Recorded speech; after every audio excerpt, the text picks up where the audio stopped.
मित्रांनो, शालिनी भक्तिसागरमध्ये तुमचे मनपूर्वक स्वागत आहे। तर मित्रांनो, आज आपण या व्हिडिओच्या माध्यमाने ऐकणार आहोत श्री स्कंद महापुराण।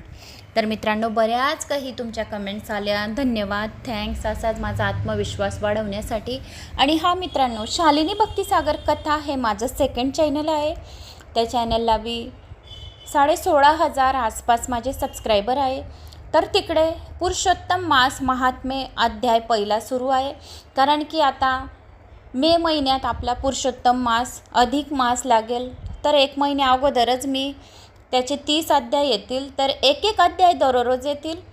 4-4 मिनटं 5-5 मिनटाचे अध्याय आहेत। ते काही जास्त मोठे नाही आहेत, पण जेवढे आपले पुरुषोत्तम मासचे महात्म्याचे अध्याय पण आपण ऐकले तरी पण आपल्याला विष्णू लोकाची, वैकुंठ लोकाची प्राप्ती होते।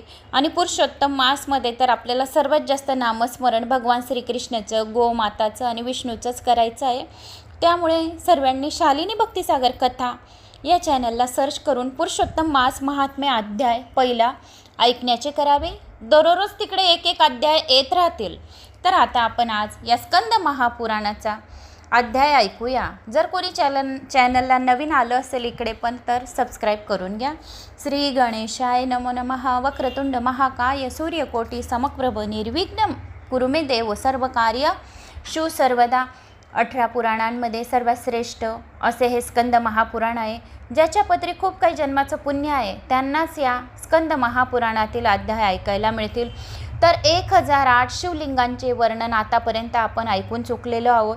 भरपूर काही शिवलिंगांच्या कोणत्या नावाचा मंत्राचा जप करावा, कोणते कार्य करावे, कोणते नाही करावे, असे भरपूर आपण या स्कंद महापुराणात ऐकले। 18 पुराणांचा समावेश या स्कंद महापुराणात 18 महापुराणाचा समावेश या स्कंद महापुराणात आलेला आहे। तर याच्यात भरपूर काही आपल्याला माहिती मिळालेली आहे। तरी पण आज या स्कंद महापुराणातील अर्जुनाकडून अप्सरांचा उद्धार कसा झाला।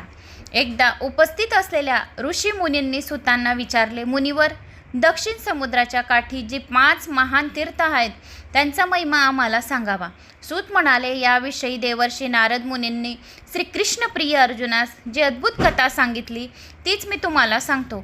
एके दिवशी अर्जुन तीर्थाटनासाठी 12 वर्ष संचार करीत होता। तीर्थाटन करीत तो दक्षिण समुद्राच्या किनारी असलेल्या पंचतीर्थात मंगल स्नान करण्यासाठी आला। या पंचतीर्थावर ऋषी मुनींनी बहिष्कार टाकला होता। ही पंचतीर्थे पुढील प्रमाणे होती। तर सर्व ऋषी मुनींना प्रिय असणारे कुमारेश तीर्थ, सोबंद्र मुनीचे अतिशय प्रिय असे स्तंभेश तीर्थ, देवेंद्र पत्नी सचीस प्रिय असणारे वरकरेश्वर तीर्थ, करधम भूपतीस प्रिय असणारे महाकालेश्वर तीर्थ, भारद्वाज ऋषींचे प्रिय सिद्धेश तीर्थ असे या सर्व महान तीर्थास नमन करून अर्जुनाने देवर्षींना विचारले, मुनिवर, या पवित्रतम तीर्थाचा ऋषी मुनींना त्याग का केला। नारद मुनी म्हणाले, वत्सा, या 5 पवित्रम तीर्थामध्ये 5 मगरी राहतात। या तीर्थात जाणाऱ्यास त्या मगरी ओढून घेतात व परलोके पाठवतात। तू या तीर्थात स्नानासाठी सुद्धा जाऊ नकोस। तू अनेक तीर्थक्षेत्रांना भेटी देऊन मंगल स्नान केले आहेस, त्यामुळे तू पुण्याची चिंता करू नकोस। नारद मुनीने सांगितले असताना सुद्धा त्याची नजर चुकून त्या तीर्थात मंगल स्नान करण्यासाठी गेला। स्नान करीत असताना मगरीने अर्जुनास पकडले। अर्जुनाने शिताफीने त्या मगरीच्या तावडीतून सुटका करून घेतली। आपल्या बलशाली बाहूने मगरीस ओढत पाण्याबाहेर आणले। पाण्याबाहेर आणल्यानंतर मगरीच्या जागी एक लावण्यवती अप्सरा प्रकट झाली। त्या अप्सरेस पाहून अर्जुनाने तिला विचारले, हे देवी, तू कोण आहेस? तू एवढी सौंदर्यवती असताना तुला मगरीचे रूप कसे काय प्राप्त झाले? तुझ्या हातून कोणता मोठा अपराध घडला होता तुला मगरीचे रूप भेटले होते? यावर तरी सौंदर्य सामग्री म्हणाली, हे अर्जुना, माझे नाव वर्चा असून मी देवदेवांच्या नंदनवनातील अप्सरा आहे। इतर 4 तीर्थांमध्ये माझ्या सर्व मैत्रिणी आहेत। एकदा मी माझ्या मैत्रिणी समेत वनसंचार करण्यासाठी आली होती। वनभ्रमित करीत असताना एक ब्राह्मण तप करीत असताना दिसला। हा गृहस्थ जणू काही मदनाचा पुतळाच होता। त्याच्या तपसामर्थ्यामुळे संपूर्ण वन तेजपुंज झाले होते। आम्ही सर्वांनी त्याच्या तपश्चर्येचा भंग करण्याचे ठरवले। आम्ही सर्वजणांनी मिळून नित्य गायनास सुरुवात केली।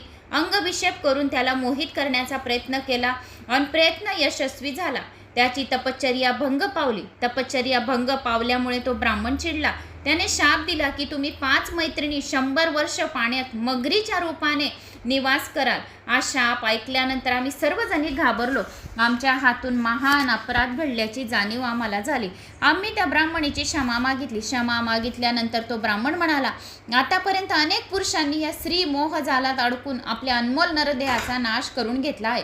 प्रत्येक पुरुषाच्या मनात स्त्रीबद्दल प्रेम असणे हे नैसर्गिक आहे, पण हेच प्रेम त्या परम शक्तिशाली भगवंताच्या चरण कमलाशी अर्पण जर केले तर त्याच्या आयुष्याचे सार्थक होते. यात काहीच शंका नाही. स्त्री सुख हे क्षणभंगूर असते, तर भगवंताचे प्रेम हे जन्मोजन्मी उपयोगी पडणारे असते.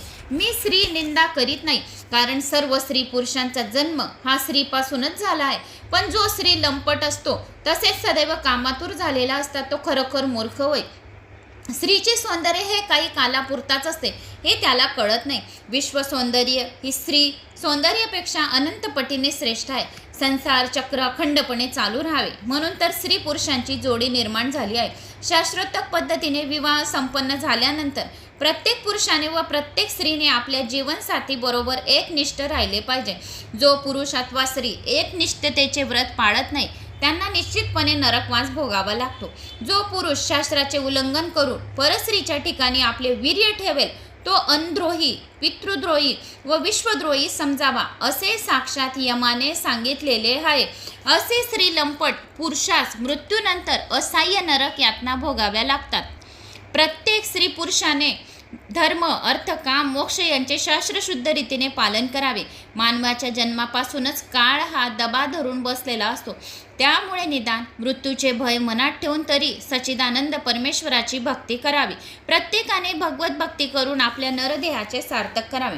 हे अप्सरांनो तुम्ही चिंता करू नका, काही नरदेहाचे सार्थक करावे. हे अप्सरांनो तुम्ही चिंता करू नका, काही वर्षानंतर श्रेष्ठतम पुरुष तुमची या पाशातून सुटका करेल असे सांगितले. ती लावण्यवती अप्सरा अर्जुनास म्हणाली. त्या ब्राह्मणास मनोभावे नमन करून आम्ही सर्वजणी शोक करीत बसलो. थोड्या वेळाने जय जय नारायण नारायण असा जय जयकार करत देवर्षी नारद मुनी तेथे आले. आमचे दुःख ऐकून घेतल्यानंतर देवर्षी नारद म्हणाले, दक्षिण समुद्राच्या काठी जी 5 महान पवित्र तीर्थक्षेत्र आहेत त्या तीर्थामध्ये तुम्ही जा. अर्जुन तुम्हाला दुःखातून मुक्त करेल. अर्जुनाने त्या तीर्थात स्नान केले व सर्व अप्सरांचा उद्धार केला. अर्जुनाचा निरोप घेऊन सर्व अप्सरा आकाशमार्गाने निघून गेल्या. कात्यायन नामक महातपस्वी महातेजस्वी ऋषी होते. त्यांनी पायाच्या अंगठ्यावर उभे राहून 100 वर्ष उग्र तपश्चर्या केली होती. त्यावेळी आकाशवाणी झाली की, हे कात्यायना, तू परम पुण्यदायी सरस्वती नदीच्या काठावर जाऊन सारस्वत मुनींची सदिच्छा भेट घे. हे मोठे धर्मोपदेशक आहे. हे तुला धर्मशास्त्राबद्दलची सविस्तर माहिती देतील. आकाशवाणी ऐकल्यानंतर कात्यायन मुनींनी सारस्वती मुनीची भेट घेतली. ते म्हणाले, ऋषीवर, या भूतलावर काही लोक तप करतात, तर कोणी आत्मज्ञानाचा महिमा गातात, तर कोणी यज्ञ कर्मकांडाचा महिमा गातात, काही इंद्रिय संयमन करतात, तर काही स्वाध्यायाचा अभ्यास करतात. या सर्वांमुळे मनुष्याची द्विधा मनस्थिती होते. त्यामुळे या सर्वांमध्ये श्रेष्ठतम असे काय आहे, कृपया मला सांगावे. यावर सारस्वत मुनींनी सांगितले, वत्सा, देवी शारदेने मला जे काही सांगितले तेच मी तुला सांगतो. मानवी जीवन हे मर्यादित आहे. या मर्यादित जीवनात मानवास अनेक प्रकारच्या व्याधी सुखदुःख भोगाव्या लागतात. काळ वेगाने पुढे सरकत असतो. बाल्य अवस्थेपासून वृद्ध अवस्थेपर्यंतचा काळ कसा निघून जातो कोणालाच कळत नाही. संपत्ती, तारुण्य व भोग हे सर्व काही पाण्याच्या प्रतिबिंबाप्रमाणे क्षणभंगूर असतात. माणसाचे मन मुळात चंचल असते, त्यामुळे तो भवचक्रात अडकलेला असतो. हा भवसागर तरून जाण्यासाठी सर्व शक्तिमान भगवंताची भक्ती करणे अतिशय आवश्यक आहे. ज्यांनी पुराणांचे श्रवण करून घेतले आहे, ज्यांनी कथा करून घेतलेल्या आहे, त्यांना सर्व जीवन सुखमय जाईल. त्यांना यमदूत हात लावणार नाही आणि त्यांना कधीच नरक यातना होणार नाही. 18 पुराणांमधून एक पुराण बी ज्यांनी श्रवण करून घेतलं आहे त्यांचे जीवन मरण्याच्या फेऱ्यामधून ते मुक्त होऊन गेले आहे. जो कोणी भगवंता शरण जातो, कोणत्याही अध्यायांचं या कोणत्याही पुराणांचं श्रवण करतो, त्याचे जन्म मरण्याचे दुष्ट चक्र संपून जातात. मानवाच्या मृत्यूनंतर काहीही बरोबर येत नाही, फक्त कर्म सोबत येतात. आपण केलेले पुण्य आणि आपण केलेले कर्म आपल्या आत्म्यामध्ये परमात्मा राहतो. जर आपल्या कानांनी काही पुराणांचे श्रवण केलेले आहे तर कान इंद्रियांमध्ये जीभ काही ओम नारायण नमः चुकूनही भगवंताचं जर नामस्मरण ओम नमः शिवाय ओम कृष्णाय नमः कोणत्याही देवांचं तुम्ही चुकूनही नामस्मरण केलं असेल तर जिव्हा ही कर्मामध्ये राहते, डोळे हे कर्मामध्ये राहतात, हात हे कर्मामध्ये राहतात आणि योनी ही कर्मामध्ये राहते. 5 इंद्रिय कर्मामध्ये आहेत. जर आपण आपले काहीही कार्य कर्माने चांगले केले असतील तर ते कर्म आपल्यामध्ये येतील.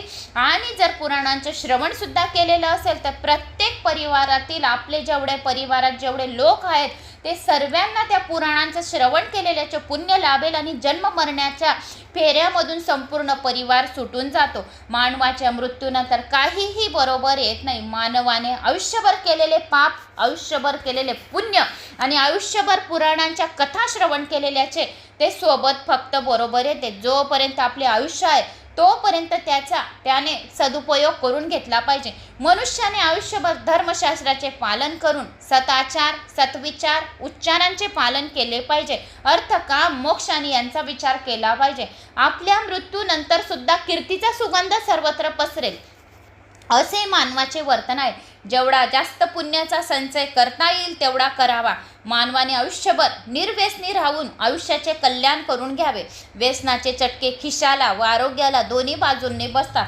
मानव जन्म मिळवण्यासाठी साक्षात देव देवता सुद्धा आतुर असतात. मानव जन्म हा अतिशय खूप चांगला आहे आणि अनमोल आहे. ज्या वेळेस सकाळी सकाळी उठतात आपण, सकाळचं वातावरण बघतात, हिरवंदर वातावरण बघतात, आकाशात छान सुंदर आकाशमय दिव्य दृष्टी दिसत असते. तर हे अनमोल हे मनुष्य देह, देव देवता एवढे आतुर असतात पृथ्वीवर येण्यासाठी, कारण हे देवतांना सुद्धा खूप अतिशय मानव जन्म आवडतो. एवढा अनमोल देह हा मानवाचा असतो. कात्यायनी मुनींनी पुढे प्रश्न केला की दान व तपश्चर्या यातील अवघड काय आहे? परलोकी श्रेष्ठतम फल कशामुळे प्राप्त होते? सारस्वत मुनी म्हणाले, परलोकी श्रेष्ठतम, परलोकी जाऊन कोणतं श्रेष्ठ फळ कशामुळे प्राप्त होते? त्यावर सारस्वत मुनी म्हणाले, या मृत्यूलोकी मनुष्य एक वेळ उग्र तपश्चर्या जर करेल, त्याच्या हातून जर त्याने काही दान घडणे जर अतिशय अवघड असेल, दान देण्यास लोभामुळे व्यतीत येतो. मानवाच्या मनात दान द्यायचे असले तरी त्याच्या हातून 1 रुपयासुद्धा दान होत नाही. तो आयुष्यभर पैशावर प्रेम करीत असतो. मानवास वाटते की नातेवाईक, मित्रमंडळी, पत्नी, मुलं आपल्यावर अपार प्रेम करीत आहे, पण त्याचे ते प्रेम नाटकी असते. जो 1 रुपया पण दान देत नाही त्याचा तो मनुष्य देहाचा काहीही व्यर्थ आहे त्याचं ते मनुष्य देह. हे शरीर हे क्षणभंगुर आहे. ज्याने 1 रुपया या कोणाला काही पोटभर पाणी दिलं नाही आहे, जेवण दिलं नाही आहे, कोणी अतिथी आले त्याला काही खाऊ घातलं नाही आहे, पैसा प्रत्येक गोष्टीत पैशांची किंमत दाखवणे, प्रत्येक गोष्टीत बारकाई करणे, प्रत्येक गोष्टी पैशांशिवाय नाही, खूपच महाग आहे, खूपच असं आहे, खूपच तसं आहे, प्रत्येक गोष्टी बारकाईने करत राहतो. तो तिथेच गोल चक्रामध्ये फिरत राहतो. कारण त्याची सोच छोटी राहते, त्याची प्रगती होत नाही. तो तिथंच त्या गोल चक्रामध्ये फिरत राहतो. जो उदार मनाने कोणाला खाऊ घालतो, कोणाला पिऊ घालतो, तो उदार मनाने देव त्याला देतो. प्रत्येक गोष्टींमध्ये प्राईज करायची नसते, पैशांची प्राईज प्रत्येक गोष्टीमध्ये कोणाकोणाला खूप घाणेरडी सवय असते. प्रत्येक गोष्टीची प्राईज करणे म्हणजे त्याचे ते गोल चक्रामध्ये तो तिथंच फिरू शकतो.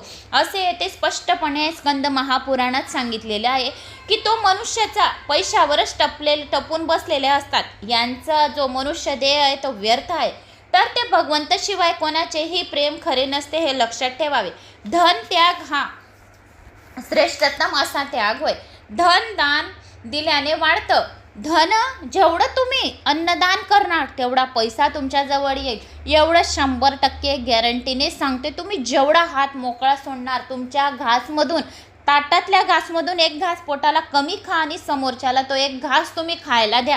दुसऱ्या दिवशी तुमच्याजवळ परत धन येईल. कुठून येतंय, काय येतंय काहीच समजणार नाही. पण धन तर घरात येईल, बरकती तर घरात राहील, अन्नपूर्णाचा वास तर घरात राहील. पण कुठून येतंय, काय येतंय, 10 दिशाकन माता लक्ष्मी विराजमान राहील. पण तुम्ही तुमच्या ताटातलाच 1 घास म्हणणार की मी याला देणार नाही. आपण 1 घास जर कमी खाल्ला तर पोटात काही सोनं होणार नाही. समोरच्याच्या पण आत्माला शांती लाभेल, तृप्ती लागेल. याच्यासाठी खूप लोक तरसतात. दान धर्म करण्यासाठी खूप जणांची इच्छा राहते की करोडो लोकांना दान धर्म करायचे, पण त्यांच्याजवळ पैसे राहत नाही. आणि कोणाकोणाजवळ करोडो रुपये राहतात पण दान करायची इच्छा नाही होत. असे सुद्धा राहतो.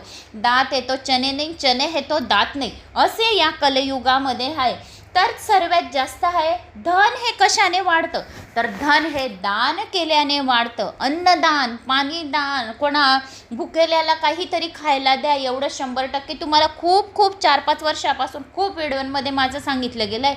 तुम्ही कोणाला काहीतरी द्या, खऱ्या मनाने द्या, तर नक्की वाढतं. त्या याच्यात कोणत्याही गोष्टीत जी आपल्याजवळ आहे आणि आपल्याला जी गोष्ट 10 दिवस पुरेल बाई, कोणाला द्यायचं नाही ती वस्तू. आता उदाहरणार्थ लाडू बांधलेले आहे, नको 2 लाडू कमी होतील, याला 1 लाडू गेला, त्याला 1 लाडू दिला, काही फरक पडत नाही. लाडू संपले तरी आपण परत बनवून घेऊ शकतो, कारण एवढं धन येईल की आपल्याला समजणार नाही. काही गोष्टी काही स्त्रियांमध्ये खूप राहतात की काही खूप लपून ठेवतात. जेवढं तुम्ही उजाट करणार, जेवढं कोणाला बी, पण ना खऱ्या मनाने, श्रद्धेने, विश्वासाने काहीतरी घासमधला घास द्या, तर नक्की बरकती राहते. ती वस्तू संपत पण नाही, एवढं 100% गॅरंटीने सांगून देते. ती वाटीभरच तुम्ही काहीतरी भात टाका, वाटीभरच डाळ भात करा, वाटीभरचीच काहीतरी भाजी करा, 2 ठिकाणी तुम्ही भाजी कोणाला दिली तरी पण त्याला बरकतीच राहते, एवढं 100% सांगते मी.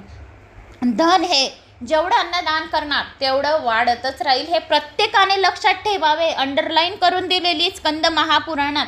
आता जर मी तुम्हाला कॅमेरा दाखवला असता तर तुम्ही म्हटलं असतं की हो ताई बरोबर सांगताय, की खरं याच्यात लिहून दिलेलं आहे की धन जेवढं अन्नदान करणार तेवढं धन वाढेल.